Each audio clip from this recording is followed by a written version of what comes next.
Hello, winning season community. Ashwini Balasubramanian, welcome to the podcast. Thank you, Jacqueline. Thanks for having me. I really appreciate it. Absolutely. You are the current Vice President of R&D of Transportation and Energy Business at 3M, formerly at Harley Davidson as the Head of Motorcycle Development, Strategy, and Operations. You're a board member, president of Automotive Women's Alliance Foundation, wife, mother, friend, and I'm happy to have you unpack how to map your ascent. So, those titles are impressive. We're going to get into that. But I want to start our conversation today with a story that's really personal to you. You had an accident earlier in life. Can you tell us what the accident was and what happened afterwards? Yeah. Our mind is very interesting. I think we compartmentalize and we lock stuff up as we go through traumatic events. I think this is one of those, but it was a key inflection point for me. So I was born and raised in India. So the first 20 years of my career I spent in India. And once I finished my bachelor's, I moved to the US to do my master's and build my career here. So I was working at Bosch, which is my first job out of college, and then going to night school for my master's at University of Michigan, Dearborn. So I was commuting from home to class, trying to get to class after work, after a long day of work. And I'm not still sure what happened. The details are still a little fuzzy in my head, but I got side-ended by a guy that was coming out of a strip mall while I was driving straight. And I think he probably didn't pause enough to clear. So he side-ended me and it actually flipped my Jeep. I had a Jeep Grand Cherokee at that time. And it flipped it on the car's roof. And I remember the roof spinning for a while. I can't quite articulately tell you how long it felt forever, but it spun on its roof and then finally came to an end, right? It came to a stop. It's strange because while something like that happens, I usually would expect myself to go into like panic and distress. But very strangely, I just felt very disconnected and a feeling of like calm. I was like, okay, if this is where things are going to end, I need to like pull myself together and be collected, right? So it was just a very weird feeling of disconnect from what was going on. But thankfully, I was able to get out and I didn't have a single scratch. We're doing this virtually, so you can't see me. I'm only barely 5 feet tall.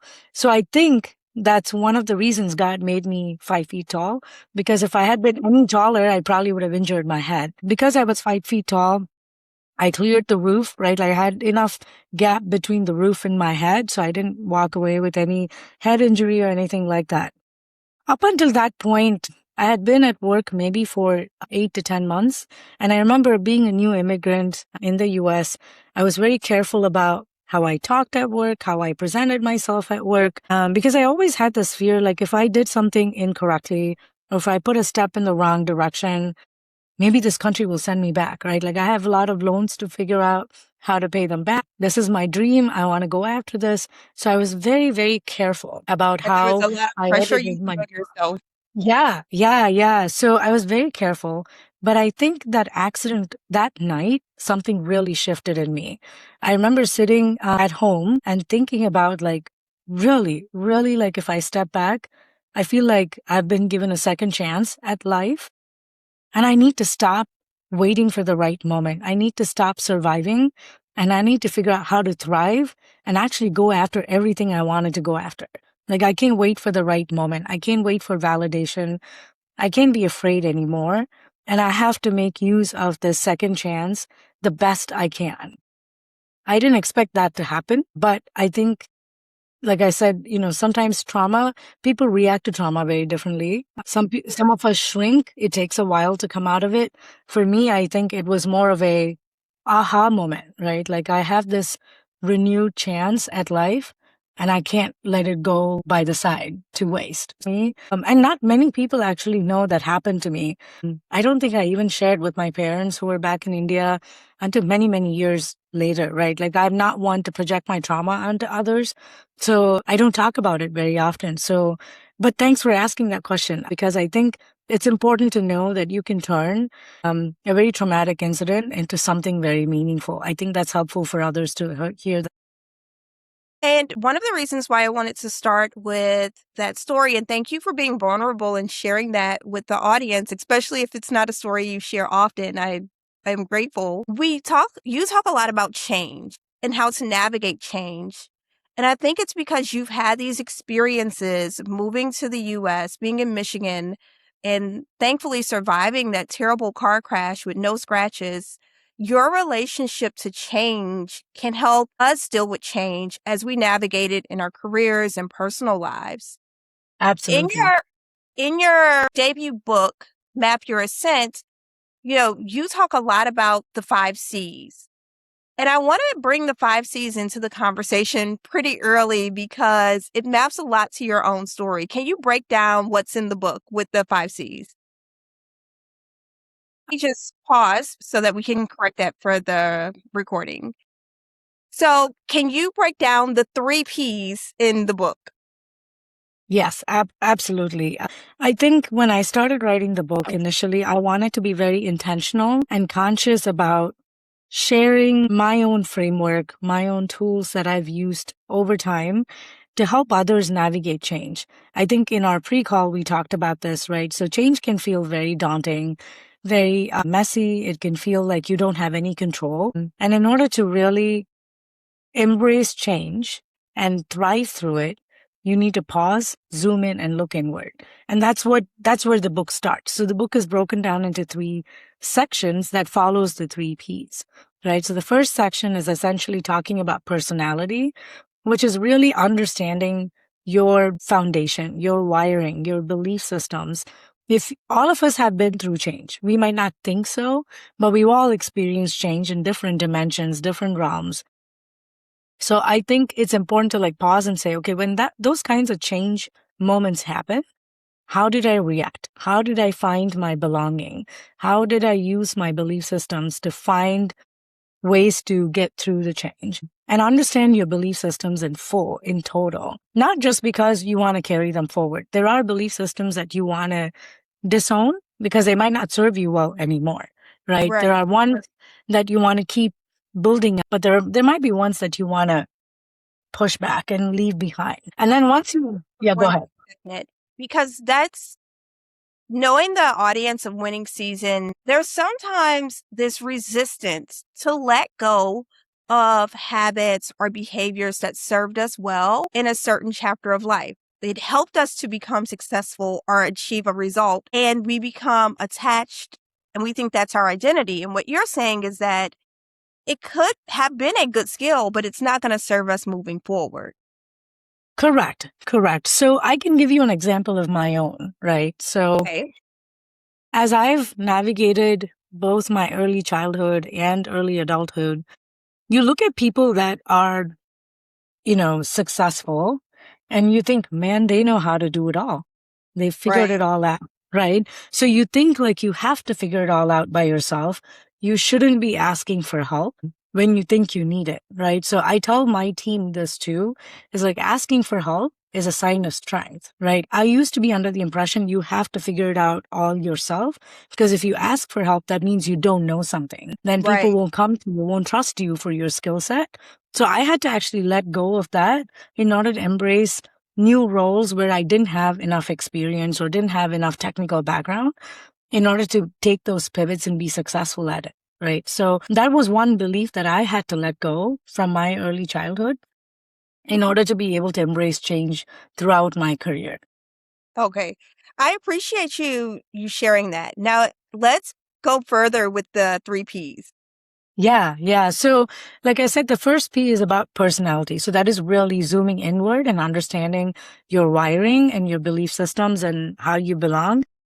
I think once you understand your personality and you know what levers you can pull on, you can start to seek out change. So it takes you to the second P, which is perspective, right? When you start to seek out change, it forces you to use different lenses, to view different people through different lenses, view different situations through different lenses.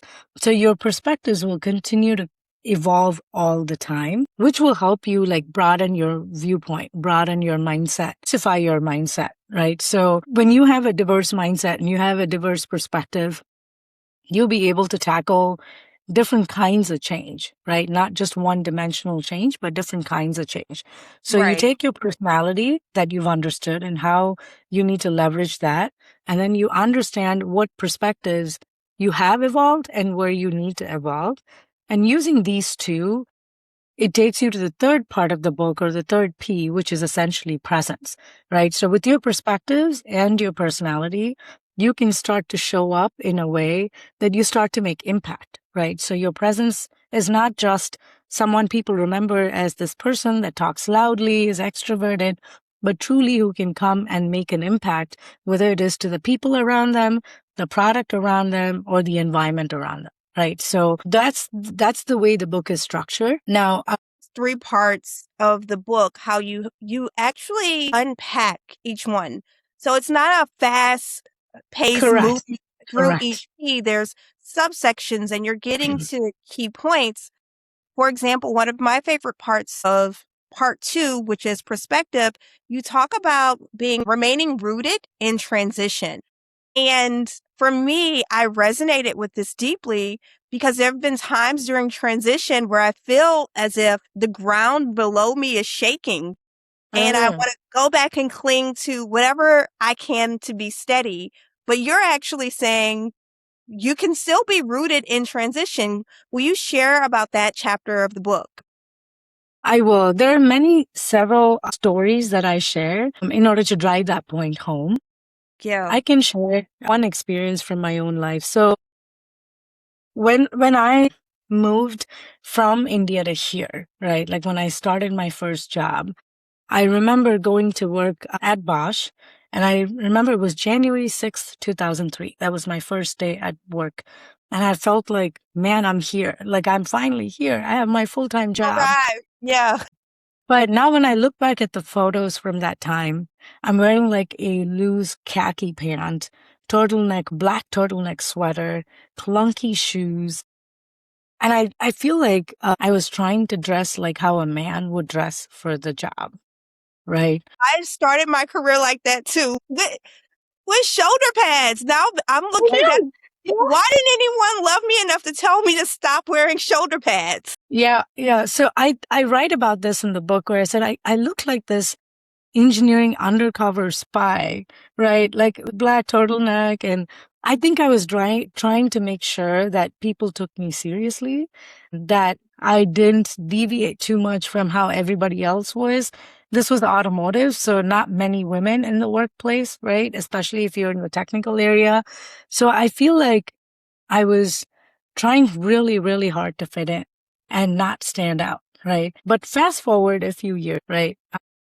As I continue to evolve my perspectives and as I continue to watch people around me and learn what works for me, what doesn't work for me, I started dressing more in a feminine way. Like, if that makes sense, more blouses, more dresses. And I actually didn't care. I stopped caring about whether I fit in or I did fit in. I started working through the lens of, does it feel like me? Does it project who I am? That became more important to me than trying to fit in, right? So I think understanding how to root yourself, I know it sounds kind of superficial because we're talking about, Not attire at and how we all. look. Not at all, because so many of us go through this journey Correct. of Correct. trying to, once we get into our career, we try to live up to the image of what we saw on TV or what we imagined in our head it Correct. would look like. Correct. And what you're showing us with the book and in your own career, you were finding ways to pull back the layers and become yourself and own your voice. Yeah. And I think it probably will be interesting for your listeners to understand is I think that shift I made when I became a first time mother, because none of the men type shirts were stitched for maternity purposes, it didn't Yeah. accommodate a woman that was pregnant. So you had to go into more feminine looking blouses that accommodated your big belly, right? So I kind of had to switch over and I never went back. So I think that was maybe another inflection point for me, is to say, I can't really fit in. It's okay to stand out, right? It's okay to be someone that looks different, behaves differently, has different challenges, but is still an invaluable asset. Well, to that point, you mentioned motherhood. I know that motherhood was another pivot point for you, inflection, Mhm. because there was a point where you had to fully embrace who you were again. Can you tell us a story about how the test track wasn't really designed with consideration for a pregnant woman? Yeah, yeah. So I think the testing world, for context, right? So you have a full vehicle, you have to put all the equipment in, you're putting all the sensors in to measure the data. You have to go through different speeds, different routes in order to gather the data for the vehicle. And it can be quite nauseating for people that aren't pregnant, right? So now add the pregnancy on top, and you're sitting in the rear seat navigating the computer while someone drives, or you're driving while someone navigates the computer. It was nightmarish for me because I didn't know. Okay, I would have to stop the test and say, I need to take a break, and like literally throw up on the side of the road, and then come and get back into the car. So I think those sorts of things, I think we don't think about, not because anyone's viciously trying to shut you out.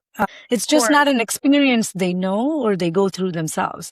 Right. So I had to be very open about it and say, I can't do this stuff during the afternoon, right after lunch, because it was the worst. I don't know why we call it morning sickness, but it was the worst right after lunch, right? So I had to find windows of opportunities where I could be more effective, and the morning sickness was low, and then I could still get my work done. And I actually write about this quite a bit in my book. I actually went part-time after I had my first child for 6 months, right? Just to kind of figure out, do I want to be a stay-at-home mom? Do I want to go back to work at all? Or do I want to be Brave part-time, so I decision still. to even experiment with that. Yeah, yeah. So I did that for 6 months. I love both of my kids to death, but I knew right away, 3 months into it, I'm not designed to be a full-time mom. For my sanity and my husband's sanity, I should go back to work, right? Full-time. So that transition was hard too, right? Because now you're used to a certain schedule with your child. You have to figure out, daycare and all of that stuff. So that transition was hard as well. And I remember being at work, and I think people around me were trying to be kind. So I didn't get all the high impact work projects that I used to receive before, because obviously I was still nursing. I couldn't travel as much as I would have liked or as I would have needed. And eventually I thought, maybe this is where we slow our careers down. Like, there's no Happens other for way of a lot of working around women. it. Yeah, you think there is no other way of working around, until one of my best managers, my best mentors came around. Miyamoto-san, he was a manager from Japan. I remember my first one-on-one, and I talk about this in my book, where we are talking about, I'm having my introduction call with him, right? His reputation is he's very strict, very demanding, very That's exacting. the So I'm type of like, boss okay. you want So to I'm help going you into grow. this meeting. Yeah, like I'm going into this meeting thinking, okay, I need to preface my situation, my limitations, so he understands, blah, blah, blah. So I go into the meeting and I introduce myself, and then I'm like, I know I have a limitation. I have a small child. And then he just stopped me. He said, I'm going to stop you right there. What you have is a temporary situation. Your child's not going to be 6 months old for the rest of their lives. They're going to grow out of that situation. So this is a temporary situation. Don't confuse that with the limitation. You don't have limitations. You are technically competent. You are ready to go after challenging projects. So don't confuse a temporary situation with a limitation. And I was just stunned. Like, I stepped back and I said, when people are allies and when they're really strong advocates, they don't like shout the rooftops, right? They don't come wearing capes and gowns. They actually show up in action that is meaningful and consistent, that is actually helping you move forward. Right. And that taught me also how to treat other women as they were going out for maternity and coming back, right?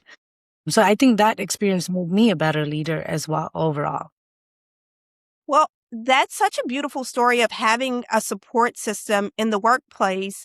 In your book, you talk about your friend Artie, who showed up for Yeah. you in a Yes. pivotal time. And I appreciate the call out in the book where you say a lot of times in leadership books, we don't talk about that support system that we Correct. have outside of the office. Can you tell us about your friend Artie and Artie and how that is such a pivotal role in your professional success? Yeah, yeah. And like I said before, I had learned it's not a sign of weakness to ask for help, right? So I got more comfortable leaning on my village. So this was at a time with my second pregnancy. My son, I was about to deliver him. I didn't know this at that time because he came 2.5 months early. But as I was pregnant with him, my mother-in-law who had come to visit us, she had an accident at home. She broke her leg and we had to have emergency surgery. And so she was recovering. I had gestational diabetes and I had just changed to a new company for a new job. So a lot of change, Everything at all once. at the same, yeah, all at the same time. And I remember calling Arti and telling her, hey, I am feeling overwhelmed. Like I, I don't know how I'm going to get through this. Right. So she would show up every weekend with like pre-cooked meals, pre-made batter that I could make Indian crepes. She would bring food for my in-laws while I was at work. She was working full time also, by the way. Right. So she would show up like clockwork. Right. Like she said, that I can take away. I cannot take away the stress you're having with like managing everything on your own. But this piece while I'm cooking, I can make more for you and I can bring it to you. That in itself was such a relief, right? And then when I had my son prematurely, I had just texted her and said, hey, I went to the doctor's office and I've unexpectedly delivered my son 2.5 months early. And then she said, oh, really? And then she just didn't say anything. She just showed up with more food to the hospital as well. So I have something to eat, right? So I think when you have a village like that supporting you, you feel like you can get through change that is not always easy to get through, right? So I think it's okay to lean on your village. It's okay to understand who's in your tribe, who's in your support system, because more often times than not, people are kind. People are willing to step up and help because having a child, taking care of family, being a full-time employee, it's a lot for people to handle, whether man or woman, right? So I think Absolutely. it is a gender neutral aspect to say if you need help, ask for it, right? Ask for it. There's no shame. And removing that layer of shame and allowing people to be vulnerable, especially from a leader who has accomplished so much like yourself, that is a permission slip that a lot of professionals Yes, need. yes, You yes, talked about absolutely. how you started the Women's Employee Resource Group, one of your early jobs in your career. And I'm so in awe of your bravery and vulnerability. You went and you said, hey, do we have a support group? I'm a young mother. But you didn't stop there. You were persistent. You gathered the group and then you were even more vulnerable. You said, hey, I'm struggling. How do I Yeah, figure this out? Is anyone else feeling this way? And that led to multiple locations of correct. resource group. When you're thinking about that point of change in your life, what do you think it is that you have inside of you that allows you to tap into vulnerability and push for a solution? Yeah, I think one fundamental concept I have in my head, I think, is if something has happened to me that is not in my control, it's not my doing, I should never feel shameful about it, right? I'm only 5 feet tall, right? I'm short. I'm vertically challenged, the color of my skin, how I look, having a child 2.5 months early. None of it was something that I did and it happened, right? It just happened to me. So I think when things like that happen, when you look at stuff like that, you have to understand you had no control over it anyway, right? Those are just things either you were born with or it just happened to you. When you think about it and process it like that, I think the shame part of it, the guilt part of it will go away. And no one can make you feel small for having gone through some of that stuff, right? Or being in a certain way. I remember, even in college, I've had people make fun of me because I'm short. And I said, make fun of me all you want. I can't change it. Maybe I can wear 2-inch heels, but that's the best I can do. But I'm going to do it only if I want to, right? I'm not going to do it to satisfy anybody else. So I think once you process it that way, that this is not your own doing, it is happening to you, then I think the shame, the guilt just melts away.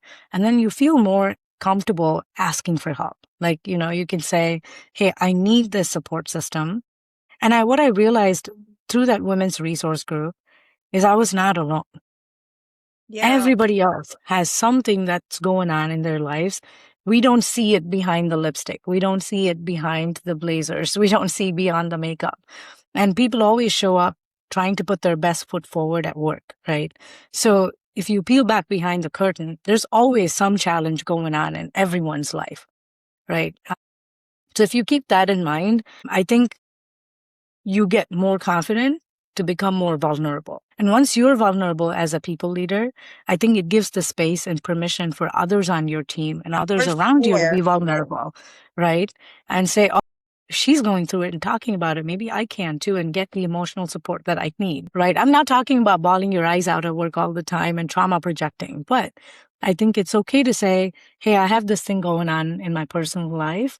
I'm going to be in and out a little bit for the next week. So help me manage my workload here, right? So things like that, I think, are more productive as a team. And when you go through crisis or changes like that, I think it makes for a stronger team because everyone's pulling for each other. And I think that's what makes some of the the Army and the Navy so powerful because they pull for each other, right? Think about having that sort of camaraderie at work, right? What could we achieve if we all pulled for each other in the truest sense, right? And trusted each other in the truest sense. That is a beautiful point because when I know that someone that I'm working with is having a life inflection point, and I know that there is an area where I have more bandwidth, I am more than willing to support them in that way. And I've struggled with this on and off in my career of I tend to be the one who wants to give, but not always wanting to receive. And the example you showed is that there are times in life where you're going to have to be on the receiving end, and other times as a team member, especially at work, where you give and you do that with great joy Correct. because you care about that person and you want them to be a part of, you want to be a part of supporting them. I do want to touch on something else that is really important to your message, which is generosity. Can you tell us Yes. about your principles of generosity and why that has been so important to you throughout your career? Yeah, I have to shamelessly admit it's one of my favorite lines and favorite sections in the book. I talk about building influence at work or in the family. I think if you want to build true influence that lasts, you have to start with generosity. It's my absolute favorite line from the book.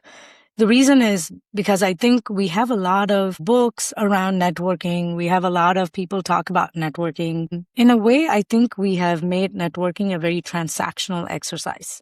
Right. Yeah. We say, okay, you have a target company you want to go work for, find out who works there. If you're going to a large group gathering, find people that work at that company, slowly start to network.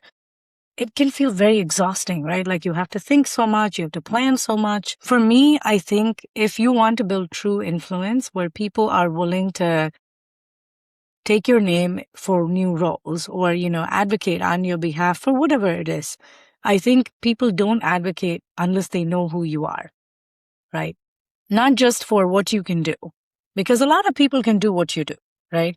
Competency is quite easily available, but what's not easily available is competency combined with character and consistency, right? We don't see that very often. Dinner. Right? So I think if you are able to be generous, and you don't have to be a VP to be generous and to give, I think you look around, you understand who's lingering around a little bit more, who's not saying as much as they did the last time, understand what's going on, understand the person, care for people truly, and actually connect with people because you believe in the same values. You have the same value system, or you like the way they are progressing their career, in the way they're meaningfully making impact. I think if you are able to connect with people on that realm, Your connections will be more meaningful, they'll be more lasting, and they won't feel transactional and exhausting. So I think you have to give before you're ready to receive. You're exactly right.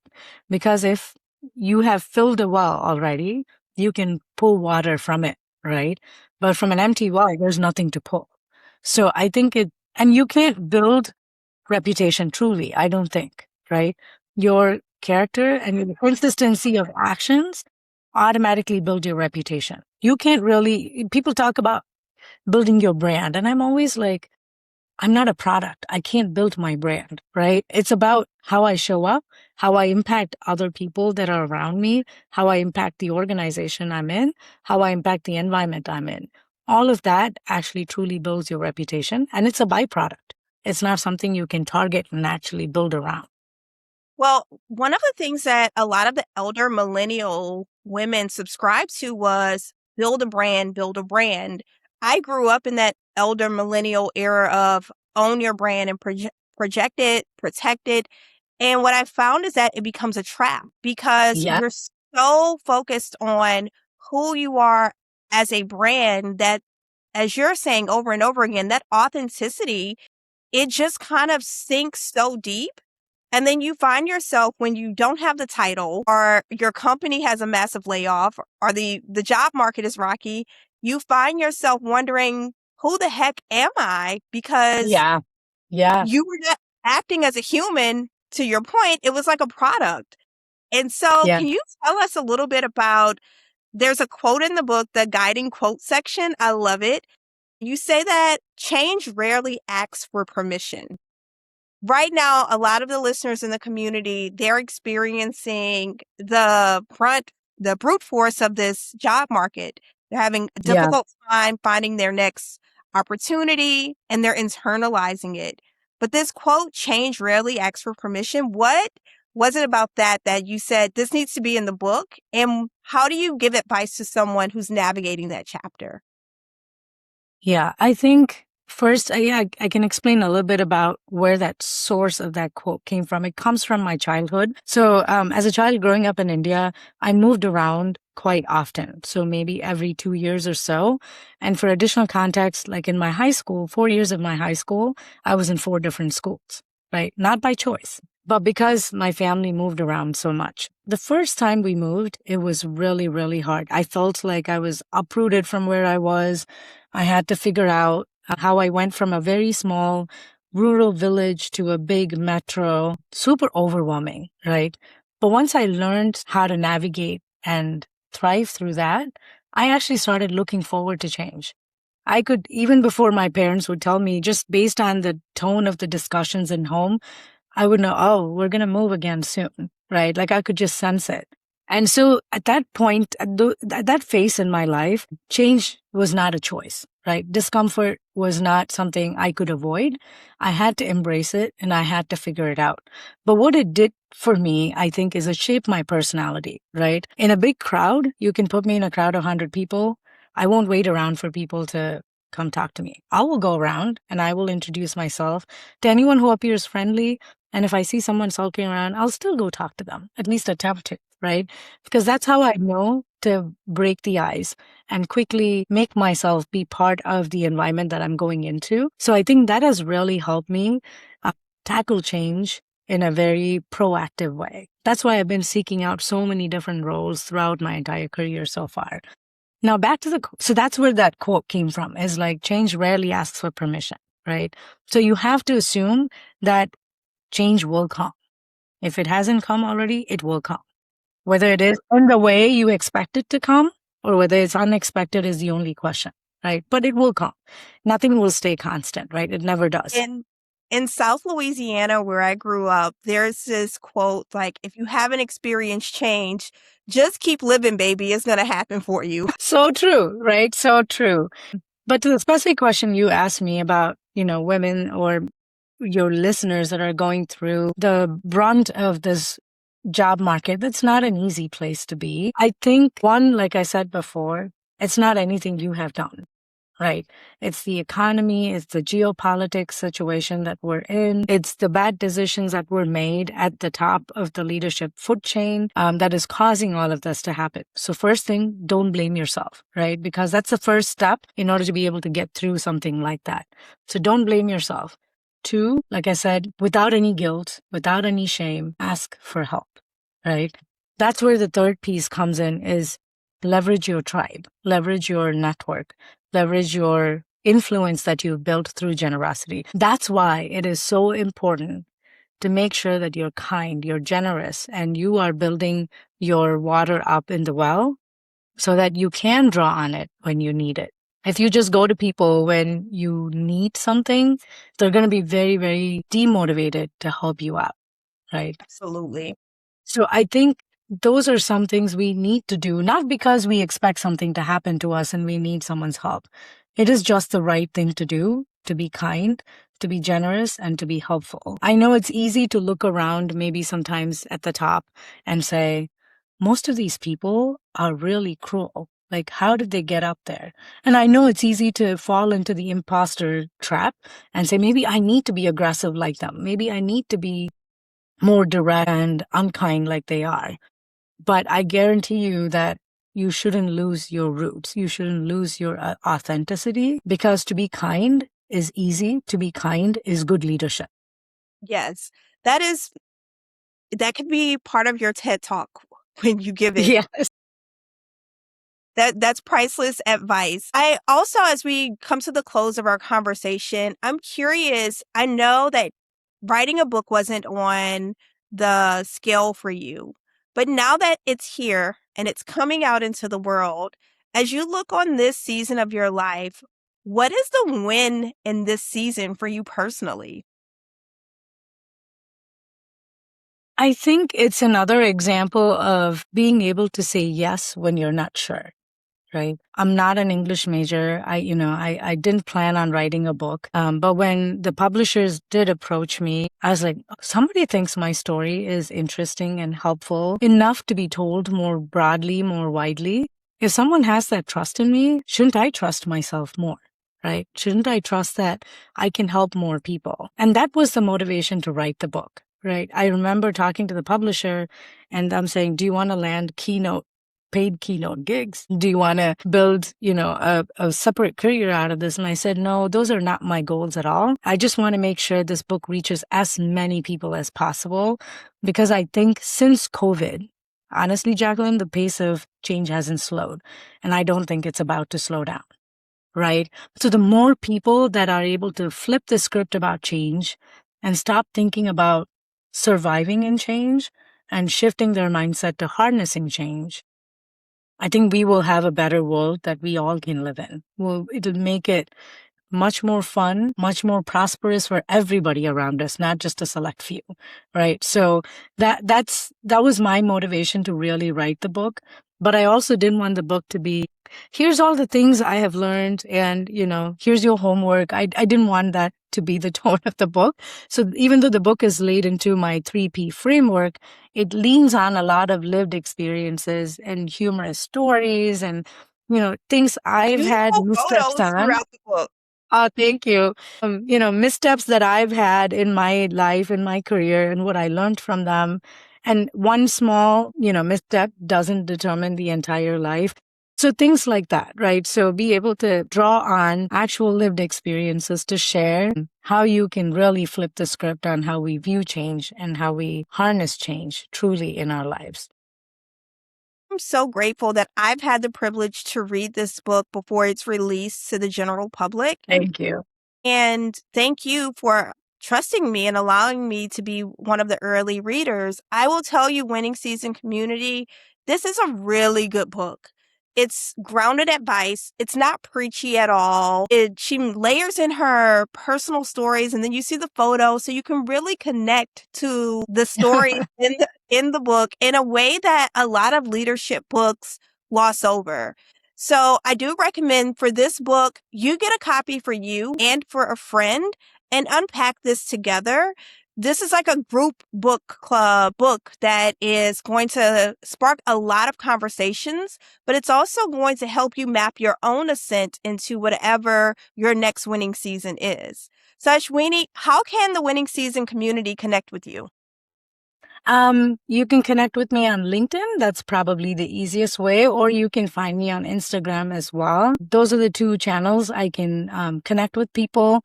I'm a pretty open networker, so I'm happy to help other people. Like I said, it's probably the single most important thing to me is how many people can I help and how I can help them. So you can connect with me through either of those channels. Jacqueline, I do have a question for you. Yes. So first off, thanks for agreeing to be an early reader and having me on this podcast of yours. What were some favorite things from the book that you are walking away with after being an early reader? Goodness. Let me tell you, there was one section, part 3, recalibrating the ride. That was the part that section, I felt as if you wrote that for me, although you didn't because we didn't know each other then. Recalibrating the ride because I've gone through the ups and downs of life myself. And that was everything that you mentioned there was good. I also appreciated, I want to go back to something I shared earlier. The story about Artie was really pivotal for me because I have struggled with asking my friends for help. And in that way where she just showed up for you and she kept showing up and she was consistent. I know my friends would do the same for me. And it was such a beautiful reminder to say, your professional success is not separate from your personal relationships. Like, Correct. you're not Correct. a work self and then an at home self. It's the same self. And you have to tap into both levers at Correct. different times. So those are some of my favorite parts of the book. I like the way that the book is laid out, the part 1, part 2, part 3. And also the quotes at the end was kind of like that icing on a cake where you finish something delicious and you're like, oh, just one more scoop. It was just that one more scoop of like, don't forget these things. So beautiful job writing the book. Thank you. I appreciate that. I really do. Again, thanks so much for having me on the podcast. I thoroughly enjoyed our conversation and I hope you did. And I I hope your so enjoyed listeners, our conversation. thank you. And I Hopefully hope it your is just listeners the find it first of helpful as well. many more. Yes, yes, absolutely. Absolutely.